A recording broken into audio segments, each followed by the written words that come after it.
ప్రధానమంత్రి నరేంద్ర మోదీ 2018 సెప్టెంబర్లో ఆయుష్మాన్ భారత్ ప్రధానమంత్రి జన్ ఆరోగ్య యోజన ప్రారంభించారు.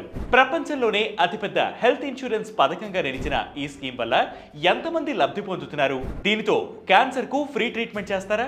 ఈ వీడియోలో తెలుసుకుందాం. 2024 లెక్కల ప్రకారం ఈ స్కీమ్ లో 50 కోట్ల వరకు లబ్ధిదారులు ఉన్నారు. దాదాపు 10 కోట్ల కుటుంబాలు అంటే దేశ జనాభాలో 40% మంది ఈ స్కీమ్ కిందకు వస్తున్నారు. ఈ స్కీమ్ లో చేరిన కుటుంబాలు దేశంలో ఏ ప్రభుత్వ ప్రైవేట్ ఆసుపత్రుల్లో అయినా 5 లక్షల రూపాయల వరకు ఫ్రీగా ట్రీట్మెంట్ పొందవచ్చు. అయితే ఈ స్కీమ్ వల్ల క్యాన్సర్ చికిత్స త్వరగా పొంది కోలుకున్న వారి సంఖ్య పెరిగిందని ది ల్యాన్సెట్ ప్రచురించిన ఓ అధ్యయనం పేర్కొంది. దేశవ్యాప్తంగా క్యాన్సర్ చికిత్స ప్రారంభించడంలో జాప్యాలు గణనీయంగా తగ్గాయని ఆ అధ్యయనం వివరించింది. 2018 తర్వాత ఆయుష్మాన్ భారత్ ప్రధానమంత్రి జన్ ఆరోగ్య యోజన లబ్ధిదారుల సంఖ్య 90% పెరిగిందని, వారిలో 36% మంది సకాలంలో క్యాన్సర్ చికిత్స తీసుకున్నారని పేర్కొంది. చికిత్స పొందిన వారిలో 30 సంవత్సరాల లోపు వారు 77% మంది ఉన్నారని, 69% మంది సకాలంలో బీమా కవరేజ్ ను పొందినట్లు చెప్పింది. అయితే రోగ నిర్ధారణ ఆలస్యం కావడం, రేడియోథెరపీ, కీమోథెరపీ, సర్జరీ చేయాల్సిన పేషెంట్లకు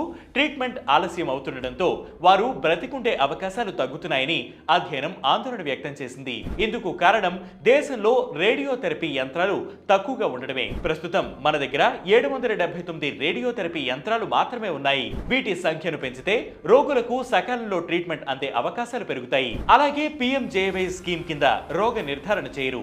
ఇది పేద కుటుంబాలపై ఆర్థిక భారాన్ని మోపుతోంది. టెస్టులు చేయించుకునేందుకు కావలసిన డబ్బుల్ని సర్దుబాటు చేసుకోవాల్సిన వారిలో రోగ నిర్ధారణ ఆలస్యం అవుతోంది. ఆ తర్వాత వారికి ట్రీట్మెంట్ చేసిన 100% కోలుకుంటారని వైద్యులు గ్యారంటీ ఇవ్వడం లేదు. PMJY స్కీమ్ కింద క్యాన్సర్ వంటి ప్రాణాంతక రోగాలకు ట్రీట్మెంట్ ఉచితంగా అందిస్తున్నప్పటికీ రోగ నిర్ధారణ కూడా ఉచితంగా చేసేలా స్కీమ్ లో మార్పులు చేస్తే బాధితులకు సకాలంలో ట్రీట్మెంట్ అంది రికవరీ రేటు పెరుగుతుందని ఆరోగ్య నిపుణులు అభిప్రాయపడుతున్నారు.